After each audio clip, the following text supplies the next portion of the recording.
தேனவாரி நீ தெளிக்க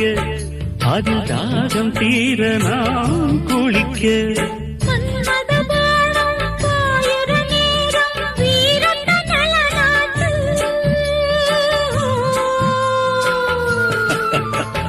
மாலையில் தொடங்கி காலையில் அடங்கும் வாலிப விளையாட்டு